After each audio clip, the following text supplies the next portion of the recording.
మనిషి నవ్వే క్షణాలు అబద్ధాలు కావచ్చు, కానీ ఏడ్చే క్షణాలు మాత్రం ఖచ్చితంగా నిజాలే. కఠినమైన జీవిత సత్యం ఏంటంటే, ఆరుబయట గడ్డి పెరిగినంత త్వరగా తులసి చెట్టు పెరగలేదు. అలాగే మోసం చేసినవాడు అభివృద్ధి చెందినంత వేగంగా మంచివాళ్ళు అభివృద్ధి చెందలేరు కాదంటారా? విలువలేని ప్రేమను నువ్వు ఎంత ప్రేమించినా చివరికి నీకు ఆ విలువే లేకుండా పోతుంది. కాబట్టి నీ విలువను తగ్గించే ఏ బంధాన్ని కూడా విలువగా చూడకు. జీవితంలో సంతోషంగా ఉండాలి అంటే కావలసింది ఆస్తులు అంతస్తులు కాదు. నీకు నేనున్నాను అని ధైర్యం చెప్పేవారు ఉంటే జీవితమంతా సంతోషంగా జీవించగలం.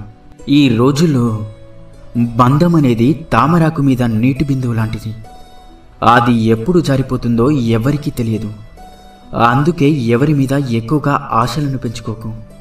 ప్రశాంతంగా జీవించండి.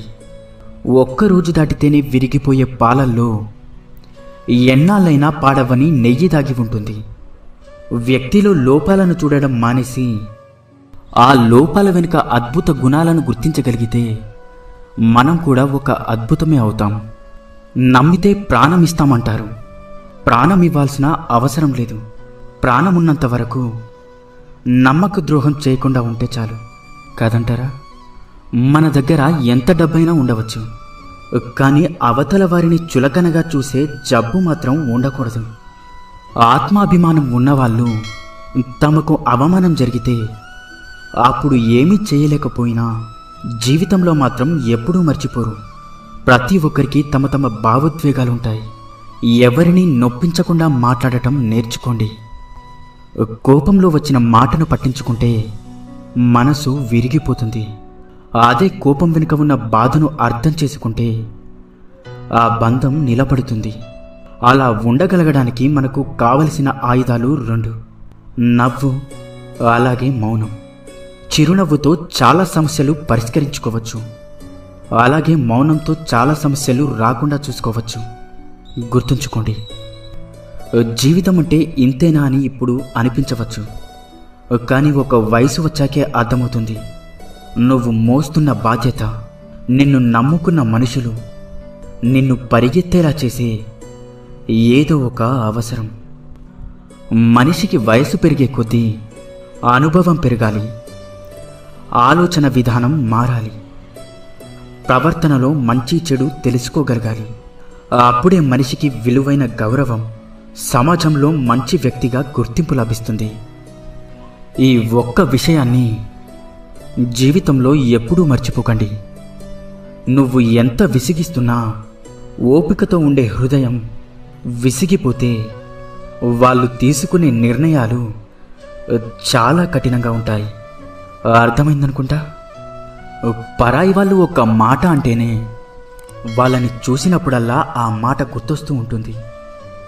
ఇక సొంత వాళ్ళు అంటే ఆ మాట జీవితాంతం గుర్తుండిపోతుంది. కడుపు నిండిన వాడికి పెట్టిన అన్నం, సముద్రంలో కురిసిన వర్షం, ధనవంతునికి ఇచ్చిన బహుమానం, పగలు వెలుగుతున్న దీపం, బంధనాలు లేని బంధం, అసమర్థులతో వ్యాపారం, హద్దులు లేని స్నేహం, నిజాయితీ లేని ప్రేమ, ఇవన్నీ బూడిదలో పోసిన పన్నీరు లాంటివి.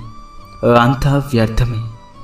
సంపాదిస్తున్నంతకాలం మనం అందరికీ ఆత్మీయులమే.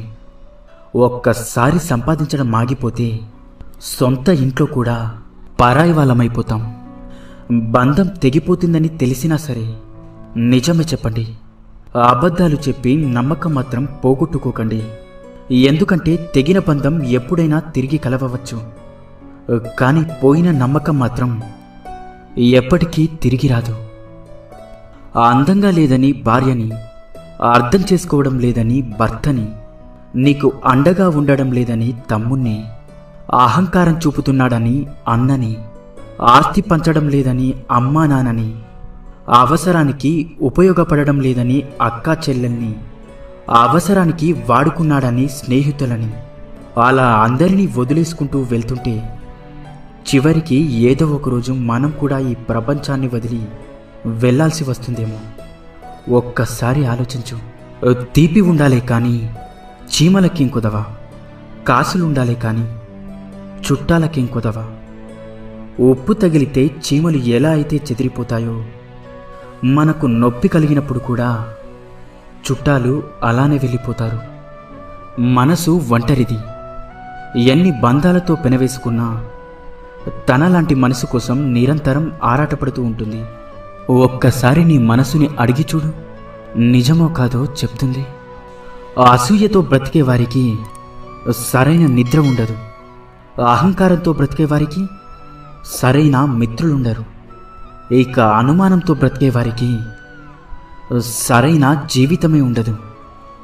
ఇకపై అబద్ధమే చెప్పకూడదు అని నిర్ణయం తీసుకున్నప్పుడే ఎవరో ఒకరు వచ్చి బాగున్నావా అని అడుగుతారు.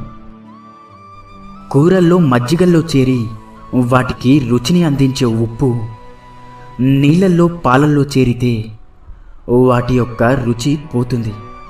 మనం ఎంత గొప్పవారమైనా సరే ప్రతి చోట మన అవసరం అనేది ఉండదు. మన అవసరం లేని చోట తల దూచకపోవడమే వివేకవంతుని లక్షణం. వాడుకోవడం తెలిసిన వారికి వదిలించుకోవడం కూడా తెలుసు. జాగ్రత్తగా ఉండండి. సంతోషం అనేది ఎన్ని వేలు ఖర్చు పెట్టి ఎన్ని ఊర్లు తిరిగినా రాదు. మన అనుకునే వారితో ఒక్క 10 నిమిషాలైనా మనసు విప్పి మాట్లాడితే నిజమైన సంతోషం దొరుకుతుంది. రక్తం చుక్కలు చిందించకుండా మనిషిని మానసికంగా హింసించి చంపే ప్రమాదకరమైన ఆయుధం మాట. దానిని మూర్ఖుడు వాడిన తర్వాత ఆలోచిస్తాడు. తెలివైనవాడు ఆలోచించి మాట్లాడతాడు. జీవితంలో కొన్నిసార్లు ఒంటరిగా నడవడం కష్టంగా ఉండొచ్చు. కానీ ఆ ఒంటరితనమే డబ్బు విలువ, మనుషుల విలువ, సమయం యొక్క విలువ, అలాగే జీవితం యొక్క విలువ అన్నీ నేర్పిస్తుంది. కారణం లేని కోపం, గౌరవం లేని బంధం, బాధ్యత లేని యవ్వనం, అలంకరణతో వచ్చే అందం ఎక్కువ కాలం నిలబడవు. మనం బాగుండాలి అనుకునేవాడు కోపంగానే మాట్లాడతాడు. మనల్ని మోసం చేయాలి అనుకునేవాడు ఎప్పుడూ నవ్వుతూనే మాట్లాడతాడు. ఎంత బాగా బండిని లాగినా గుర్రానికి జాటి దెబ్బలు తప్పవు. ఎంత రుచికరమైన పండ్లు ఇచ్చినా చెట్టుకి రాళ్ల దెబ్బలు తప్పవు. అలాగే ఎంత గొప్ప వ్యక్తిగా ఎదిగినా నీకు కొందరి విమర్శలు మాత్రం తప్పవు. ఇన్ని మంచి సూక్తులలో మీకు ఏ సూక్తి నచ్చిందో కింద కామెంట్ చేయండి. అలాగే ఈ వీడియో మీకు నచ్చినట్లయితే వీడియోని లైక్ చేసి ఇలాంటి మరిన్ని వీడియోస్ కోసం మన ఛానల్ని సబ్స్క్రైబ్ చేసుకోండి. ధన్యవాదాలు.